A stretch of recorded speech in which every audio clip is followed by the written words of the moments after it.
Hi is me Prince. എല്ലാവർക്കും black Todd YouTube ചാനലിൻ്റെ പുതിയ വീഡിയോയിലേക്ക് സ്വാഗതം. എന്തുണ്ട് വിശേഷങ്ങൾ? എല്ലാവർക്കും സുഖമല്ലേ? എല്ലാവരും ഹാപ്പി അല്ലേ? ഹാപ്പി ആയിട്ടിരിക്കുക. Anything happy life has to go on always positive ആയി. മലയാളികൾ കാത്തിരുന്ന ആ ഒരു ഹിറ്റ് കോമ്പിനേഷൻ, സത്യനന്ദിക്കാടും മോഹൻലാലും കൂടെയുള്ളൊരു കോമ്പിനേഷൻ.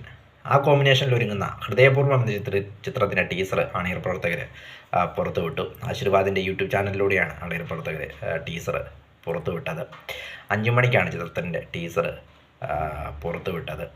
ഞാൻ ഈ വീഡിയോ എടുക്കുന്ന സമയം, അല്ലെങ്കിൽ വീഡിയോ എടുക്കാൻ തുടങ്ങുന്ന സമയം, ഏതാണ്ട് 15 മിനിറ്റ് കൊണ്ട് 44,000 വ്യൂസ് കടന്നിങ്ങനെ പോയിക്കൊണ്ടിരിക്കുകയാണ് ടീസർ എന്ന് പറയാം. ഏതായാലും വീഡിയോ പുറത്തുവിട്ട് 15-ാം മിനിറ്റിലാണ് ഞാൻ അതിൻ്റെ വീഡിയോ കണ്ടത്. നല്ലൊരു ഫീൽ ഗുഡ് ടീസറായിട്ടാണ് എനിക്കത് തോന്നിയത് കണ്ടപ്പോൾ. ലാലേട്ടനും സത്യനന്ദിക്കാടും തമ്മിലുള്ളൊരു കോമ്പിനേഷൻ വർഷങ്ങൾക്ക് ശേഷമാണ് അവരിങ്ങനെ ഒന്നിക്കുന്നത് തന്നെ. അതുകൊണ്ട് തന്നെ മലയാളികൾ കാത്തിരുന്നൊരു കോമ്പിനേഷനാണെന്ന് പറയാം. ഓണത്തിനാണ് ചിത്രം തിയേറ്ററിലേക്ക് എത്തുന്നത്. ടീസറിലേക്ക് വരുമ്പോൾ ഒരു ഫീൽ ഗുഡ് ഫണ്ണി ടീസറായിട്ടാണ് എനിക്ക് തോന്നിയത്. കാരണം സത്യനന്ദിക്കാടിൻ്റെ സ്ഥിരം ശൈലിയിലുള്ളൊരു തമാശകൾ നിറഞ്ഞ ഒരു ഫീൽ ഗുഡ് മൂവിയായിട്ടാണ് എനിക്കിതൊക്കെ തോന്നുന്നത്. പ്രത്യേകിച്ച് ഇതിൻ്റെ ലാലേട്ടൻ്റെ ലുക്കൊക്കെ വളരെ അടിപൊളിയായിട്ട് തോന്നി. കാരണം ആ പരസ്യത്തിലുണ്ടായിരുന്ന, അല്ലെങ്കിൽ ആ പ്രകാശ് വർമ്മയുടെ കൂടെയുള്ളൊരു ചൂടൊരു അഡ്വർടൈസ്മെൻറ്റ് അത് പുറത്തുവിട്ടിരുന്നല്ലോ, അതിൻ്റെ കൂടെ അതേ ലുക്കിൽ തന്നെയാണ് ലാലേട്ടൻ ഈ ചിത്രത്തിനും കാണുവാനായിട്ട് സാധിച്ചത്. നല്ലൊരു ലുക്കായിട്ടാണ് തോന്നിയത് ഈ ടീസറിലും കാണുവാനായിട്ട് സാധിച്ചത്. ടീസറിലേക്ക് വരുമ്പോൾ സിനിമയ്ക്കുള്ളിലെ സിനിമയാണോ എന്ന രീതിയിലുള്ളൊരു, അല്ലെങ്കിൽ ഫഹദ് ഫാസിൽ റെഫറൻസ് ഉൾപ്പെടുത്തിക്കൊണ്ടുള്ളൊരു ടീസർ, അല്ലെങ്കിൽ ഉൾപ്പെടുത്തിക്കൊണ്ടുള്ളൊരു ഡയലോഗ്സും കാര്യങ്ങളൊക്കെയാണ് ടീസറിലുള്ളത്. മലയാളം ഇൻഡസ്ട്രിയെക്കുറിച്ച് ഒരാൾ പറയുന്നു, അല്ലെങ്കിൽ ലാലേട്ടനോട് പറയുന്നു ഫഹദ് ഫാസിലിനെ ഭയങ്കര ഇഷ്ടമാണെന്ന് പറയുന്നു, ഫഹദ് ഫാസിലിന് അഭിനയം ഭയങ്കര ഇഷ്ടമാണെന്നൊക്കെ പറയുമ്പോൾ, സീനിയർ ആക്ടേഴ്സൊക്കെ ഉണ്ട് എന്ന് പറയുമ്പോൾ അദ്ദേഹം പറയുന്നു ഇല്ല ഉള്ളി ഫഹദ് ഫാസിൽ എന്ന് പറയുമ്പോൾ ലാലേട്ടൻ ഇങ്ങനെ പോകുന്നു. ഒരു ഫണ്ണി ആയിട്ടൊരു കോൺവെർസേഷന്. അങ്ങനെ പിന്നെ മറ്റ് ആക്ടേഴ്സിനെയൊക്കെ കാണിക്കുന്നുണ്ട്. സിദ്ദിഖ്, ലാലു അലക്സ്, സംഗീത വർഷങ്ങൾക്ക് ശേഷമാണെന്ന് തോന്നുന്നു മലയാള സിനിമയിൽ. സംഗീത പഴയ ആക്ടേഴ്സ്, ക്രൈം ഫയലിലും അതോടൊപ്പം വിജയുടെ കൂടെ പൂവനക്കാകെന്നൊക്കെ അഭിനയിച്ച, വാഴുന്നൂരിലൊക്കെ അഭിനയിച്ച ആ ഒരു നടി. പിന്നെ മാളവിക, മാസ്റ്ററിൽ അഭിനയിച്ച മാളവിക.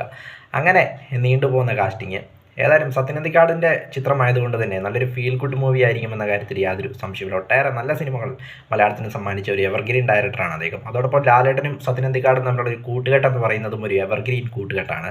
ഒട്ടേറെ നല്ല സിനിമകൾ നമുക്ക് സമ്മാനിച്ച കൂട്ടുകെട്ടാണ് ഇവരുടേതെന്ന് പറയാം. ഏതായാലും ഓണത്തിന് ഒരു ഫീൽ ഗുഡ് ഓണമായിരിക്കും ലാലേട്ടൻ ഈ പ്രാവശ്യം മലയാളികൾക്ക് സമ്മാനിക്കുക എന്ന കാര്യത്തിൽ യാതൊരു സംശയവുമില്ല. തുടരുമെന്ന ബ്ലോക്ക് ബസ്റ്റർ ചിത്രത്തിന് ശേഷം വരുന്ന ചിത്രം കണ്ണപ്പ ഇതിൽ കൂട്ടാൻ പറ്റില്ല, കാരണം അദ്ദേഹത്തിൻ്റെ ചിത്രം അല്ലല്ലോ, മുഴുനീള കഥാപാത്രമല്ല. അപ്പോൾ തുടരുമെന്ന ചിത്രത്തിന് ശേഷമുള്ള പ്രധാന ലീഡ് റോൾ ചെയ്യുന്നൊരു സിനിമയാണ് ഹൃദയപൂർവ്വം എന്നത്. ഏതായാലും 2025 സംബന്ധിച്ചിടത്തോളം ലാലേട്ടൻ്റെ വർഷമാണെന്ന് പറയാം. ഇപ്പോൾ സർവത്ര, അല്ലെങ്കിൽ സോഷ്യൽ മീഡിയ ഫുള്ള് ലാലേട്ടൻ്റെ കൺട്രോളിലാണെന്ന് പറയാം. കാരണം പ്രകാശ് വർമ്മയുടെ കൂടെയുള്ളൊരു പരസ്യത്തിൻ്റെ ആ ഒരു വീഡിയോ, അതിനുശേഷം ഹൃദയപൂർവ്വം, അതോടൊപ്പം ബിഗ് ബോസിൻ്റെ വീഡിയോസ്, ഫഫയുടെ അപ്ഡേറ്റുകൾ, അങ്ങനെ സർവത്രാദി സോഷ്യൽ മീഡിയ ലാലേട്ടൻ ഇങ്ങനെ കൺട്രോളിൽ വെച്ചുകൊണ്ടിരിക്കുമ്പോഴാണ് ഹൃദയപൂർവ്വത്തിൻ്റെ ടീസറും അണിയർ പ്രവർത്തകർ പുറത്തുവിട്ടിരിക്കുന്നത്. ഏതായാലും ഓണത്തിന് നല്ലൊരു വൈബായിരിക്കും എന്ന കാര്യത്തിൽ യാതൊരു ഫീൽ ഗുഡ് വൈബായിരിക്കും. അല്ലെങ്കിൽ ഫാമിലി ഓഡിയൻസിനെ ഇഷ്ടപ്പെടുന്ന, അല്ല സത്യനന്ദിക്കാട് ചിത്രങ്ങളെന്ന് പറയുമ്പോൾ ആദ്യം കയറുക ഫാമിലി ഓഡിയൻസ് ആയിരിക്കും. അപ്പോൾ ഫാമിലി ഓഡിയൻസിന് ഒരു ഓണസമ്മാനമായിരിക്കും ലാലേട്ടൻ്റെയും സത്യനന്ദിക്കാടിൻ്റെയും ഒരു ഓണസമ്മാനമായിരിക്കും, ഫാമിലി ഓഡിയൻസിനുള്ള ഒരു ഓണസമ്മാനമായിരിക്കും ഹൃദയപൂർവ്വം എന്നാണ് എനിക്ക് തോന്നിയത്. പ്രത്യേകിച്ച് ഈ ടീസർ കണ്ടപ്പോൾ ഒരു ഫണ്ണി ഫീൽ ഗുഡ് ടീസറായിട്ടാണ് എനിക്കിത് തോന്നിയത്. പ്രത്യേകിച്ച് ലാലേട്ടൻ്റെ ലുക്കൊക്കെ അടിപൊളിയായിട്ടുണ്ട്. ഏതായാലും ഓണം ഹൃദയപൂർവ്വം മലയാളികൾക്കായി ലാലേട്ടനും സത്യനന്ദിക്കാടും കൂടെ ഓണത്തിന് ഹൃദയപൂർവ്വമായി എത്തുന്നു. വീഡിയോ ഇഷ്ടപ്പെട്ടാൽ ലൈക്ക് ചെയ്യുക, ഷെയർ ചെയ്യുക, കമൻറ്റ് ചെയ്യുക, സബ്സ്ക്രൈബ് ചെയ്യുക. വീണ്ടും പുതിയ വീഡിയോയിൽ കാണാം. അതുവരയ്ക്കും ടേക്ക് കെയർ, ബൈ.